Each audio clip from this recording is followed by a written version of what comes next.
दोस्तों, उत्तर प्रदेश में अनुदेशकों की जो भर्ती है उसको लेकर के एक डेडिकेटेड वीडियो ऑलरेडी हम बना चुके हैं। फिर भी बहुत सारे लोगों के डाउट हैं, उसी आधार पर आप देख सकते हैं ये 2013 का गवर्नमेंट ऑर्डर है। इससे पहले भी इस प्रकार की भर्ती हो चुकी है। हालांकि काफी अभ्यर्थी इसका विरोध कर रहे हैं क्योंकि ऑलरेडी इतनी बेरोजगारी है और कैंडिडेट जो है नई शिक्षक भर्ती का वेट कर रहे हैं। तो ऐसे में इनको संविदा भर्ती की बजाय परमानेंट तरीके से वैकेंसी निकालनी चाहिए। आपका क्या कुछ विचार है बताइएगा। 2013 में इस प्रकार की वैकेंसी का विज्ञापन जारी हुआ था, जिसके माध्यम से आप समझ सकते हैं चयन की प्रक्रिया क्या रहेगी और क्या कुल प्रोसेस होने वाला है। उस समय मानदेय जो है 7,000 रुपए मिलता था और अभी 17,000 रुपए तय किया गया है। लेकिन हमें लगता है जब तक ये विज्ञापन आएगा तब तक हो सकता है कुछ और बदलाव हो सकते हैं। ठीक है, अगर हम चयन की बात करें तो एक कमेटी गठित की जाएगी डीएम की अध्यक्षता में, और यहाँ पर मतलब डीएम इसकी देखरेख करेगा। अध्यक्ष जो होंगे वो डाइट के जो है प्राचार्य होंगे और यहाँ पर बेसिक जो आपके जिला बेसिक अधिकारी होते हैं वो सदस्य सचिव होंगे, और संबंधित जनपद के मुख्यालय पर जो आपका राजकीय बालिका इंटर कॉलेज है उसके जो वरिष्ठ प्रधानाचार्य हैं वो इसके सदस्य होंगे। जिलाधिकारी संबंधित जनपद के द्वारा नियमित एक निर्दिष्ट अधिकारी होंगे। ये लोग फाइनल जो है गठित करेंगे, मतलब प्रोसेस को आगे बढ़ाएंगे। अर्हता की बात करें, जहां तक मुझे लगता है जब सब चीज़ों में बदलाव हो रहा है, फिलहाल पिछले आधार पे आप अपने सब्जेक्ट या अपनी क्वालिफिकेशन को चेक कर सकते हैं। लेकिन अभी तक की जो जानकारी है उसके हिसाब से इसमें डीएलएड बीएड नहीं मांगा गया है, ना ही सीटेट या टेट मांगा गया है। ये चीज़ क्लियर कर लीजिएगा। बिना डीएलएड बीएड बिना सीटेट टेट के ये वैकेंसी आएगी। परमानेंट नहीं है, अंशकालिक है। 11 महीने का आपका जो है एक तरीके से कॉन्ट्रैक्ट रहेगा और उस दौरान आपको 17,000 रुपये सैलरी प्रतिमाह, सैलरी कहना गलत होगा, मानदेय आपको मिलेगा। और यहाँ पर कैशलेस चिकित्सा का लाभ आपको और आपके जो आश्रित होंगे उनको मिलेगा। पिछली वैकेंसी के आधार पर अगर हम बताएं तो शैक्षिक अर्हता को आप देख सकते हैं आर्ट एजुकेशन के अंतर्गत, यानी कला शिक्षा हेतु अंशकालिक अनुदेशकों की जो शैक्षिक अर्हता है वो क्या होगी। इंटरमीडिएट आपने किया हो कला विषय के साथ तथा बीए हो, और अगर ये नहीं किया है आपने अथवा लगाया, मतलब इन दोनों में से कोई एक होना चाहिए।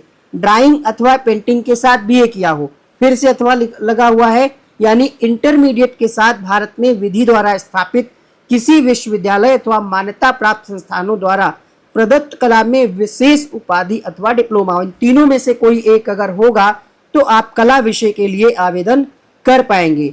अब बात करते हैं हेल्थ और फिजिकल एजुकेशन की। तो यहाँ पर स्वास्थ्य एवं शारीरिक शिक्षा के लिए क्या होना चाहिए, स्नातक। अब यहाँ पर तथा लगा हुआ है, यहाँ पर अथवा नहीं है। स्नातक यानी ग्रेजुएशन के साथ साथ आपने व्यायाम शिक्षा में डिप्लोमा या भारत में विधि द्वारा स्थापित किसी भी यूनिवर्सिटी से व्यायाम शिक्षा में डिप्लोमा या उसके समकक्ष अगर कोई और योग्यता है जिसको और किसी नाम से जानते हैं वो आपने किया हो।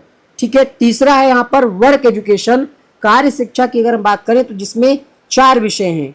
इसमें है आपका कंप्यूटर शिक्षा, गृह शिल्प और संबंधित कला, और उद्यान कला और फल संरक्षण। अब इसमें क्या होना चाहिए, तो 4 विषयों से प्रति विद्यालय में एक ही विषय का चयन करते हुए संबंधित विषय के एक अंशकालिक अनुदेशक की नियुक्ति विद्यालय में की जाएगी। शिक्षा के क्षेत्र में वर्तमान परिप्रेक्ष्य को दृष्टिगत रखते हुए जनपद में कंप्यूटर शिक्षा के लिए 35% पद, गृह शिल्प एवं संबंधित कला के लिए 35%, उद्यान एवं फल संरक्षण के लिए 15% और कृषि विषय के लिए 15%। यानी ये डिवाइडेशन जो होगा वो 35-35 और 15-15 के रेशियो में होगा। कंप्यूटर शिक्षा के लिए अर्हता क्या होनी चाहिए, तो कंप्यूटर शिक्षा के अंशकालिक अनुदेशकों को उन्हीं विद्यालयों हेतु चुना जाएगा जहां पर मतलब ऐसी व्यवस्था हो जिन विद्यालयों में कंप्यूटर एडेड लर्निंग से आच्छादित होंगे और वहां पर नामांकन 100 से अधिक हो। योग्यता की बात करें, बीएससी कंप्यूटर साइंस में आपने कर रखा हो या फिर आपने बीसीए कर रखा हो, डोएक से ए लेवल। बहुत सारे लोग कह रहे थे हमने ओ लेवल कर रखा है, इस नोटिफिकेशन के हिसाब से ए लेवल मांगा जा रहा है, ओ लेवल नहीं मांगा जा रहा है। गृहशिल्प एवं संबंधित कला, देखिए जो मांगा जा रहा है अगर आपके पास है तो आप इसके लिए एलिजिबल हैं। अगर आपके पास कोई भी चीज़ एक्स्ट्रा कितना भी हो, इसमें जो मांगा जा रहा है अगर नहीं है तो आप पात्र नहीं होंगे। समझ पा रहे होंगे। उद्यान अगर हम बात करें गृह शिल्प एवं संबंधित कला में, तो यहाँ पर गृह विज्ञान यानी होम साइंस या फिर गृह अर्थशास्त्र या होम इकोनॉमिक्स, जिसको आप घरेलू विज्ञान के नाम से जानते हैं, उसमें आपने ग्रेजुएशन कर रखा हो। ठीक है, फिर आपका आ जाता है यहाँ पर उद्यान विज्ञान एवं फल संरक्षण। उद्यान कला की अगर हम बात करें, उद्यान विज्ञान एवं फल संरक्षण, तो यहाँ पर बीएससी कृषि के साथ फल संरक्षण का विशेष डिप्लोमा आपके पास होना चाहिए। कृषि शिक्षा की अर्हता जो है बीएससी आपने किया हो कृषि से, और ऑनलाइन आवेदन पत्र में अभ्यर्थी द्वारा इंगित की गई किसी एक प्रोफेशनल उपाधि डिप्लोमा को ही सम्मिलित किया जाएगा। कार्यकाल की बात करें तो 11 महीने का होगा, इसके बाद जो है रिन्यूअल होता रहता है। आकस्मिक अवकाश पिछले हिसाब से 10 दिन का था और यहाँ पर मानदेय अभी 17,000 हो चुका है। प्रशिक्षण भी यहाँ पर लगभग 5 कार्य दिवस का यहाँ पर ट्रेनिंग होगा, और फॉर्म भरने की फीस जो है वो 200 रुपये पिछली बार थी। इस बार क्या कुछ हो सकता है, आने वाले समय में चीज़ें क्लियर हो जाएंगी। पिछली बार यहाँ पर अनुसूचित जनजाति के अभ्यर्थियों के लिए 100 रुपये और अन्य अभ्यर्थियों के लिए 200 था। अनुसूचित जनजाति एवं अनुसूचित जाति के लिए 100 रुपये था और बाकी के लिए 200 रुपये था। इस बार जहाँ तक ये 500 रुपये इसका भी रखेंगे, और हो सकता है अगर प्रक्रिया को कठिन बनाना होगा तो डीएलएड या बीएड यहाँ पर कर सकते हैं, ऐसी संभावनाएं हैं। ठीक है, विज्ञापन कब आएगा इसका तो अभी कुछ क्लियर नहीं है। ठीक है, अभी मान करके चलिए कि 1 महीने का समय तो लगेगा ही। ऐसे आपको जिला वाइज वैकेंसी देखने को मिलेंगी। आप जिस जिले के निवासी हैं उसका निवास प्रमाण पत्र बना लीजिए, लेटेस्ट होगा तो ज़्यादा अच्छा रहेगा। 20-30 रुपये लगता है, उसको अप्लाई कर दीजिए और छोड़ दीजिए उसको, हफ्ता 10 दिन में बन जाएगा। ठीक है, किसी काम से अगर आप जिला जा रहे हैं तो वहाँ से बनवा लीजिएगा। इस तरीके से जो है सब्जेक्ट वाइज यहाँ पर वैकेंसी आपको देखने को मिलेंगी। ये 2013 की वैकेंसी का है, तो टोटल 41,307 थी उस समय वैकेंसी। अब देखना होगा इस बार कितनी वैकेंसी किस जिले से निकल करके आती है।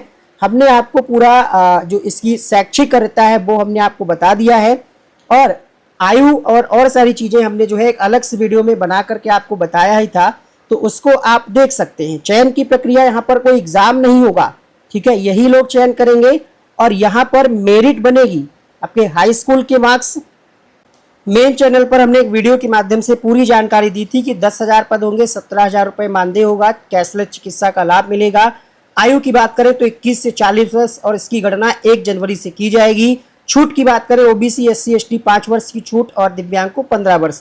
उसी जिले का आप निवासी होंगे, और यहाँ पर पदों को जो 10,000 पद होंगे उनको इस तरीके से डिवाइडेशन होगा। कला शिक्षा 1/3, शारीरिक एवं शास्त्र में 1/3, कार्य शिक्षा 1/3, और इसमें डिवाइडेशन हो जाएगा। कार्य शिक्षा के अंतर्गत जो 1/3 हैं इसमें से 35% कंप्यूटर शिक्षा, 35% गृह शिल्प, कृषि विज्ञान में 15 और उद्यान विज्ञान में 15। ये सारा हम आपको कल के वीडियो में बता चुके हैं, जिसको आज हमने पिछले ऑर्डर के माध्यम से क्लियर करके बताया है। मेरिट आपकी कुछ इस प्रकार से बनेगी। 10th का आपका परसेंट निकाला जाएगा, 12th का, स्नातक का, फिर डिग्री का, और उसको डिवाइड किया जाएगा 4 से।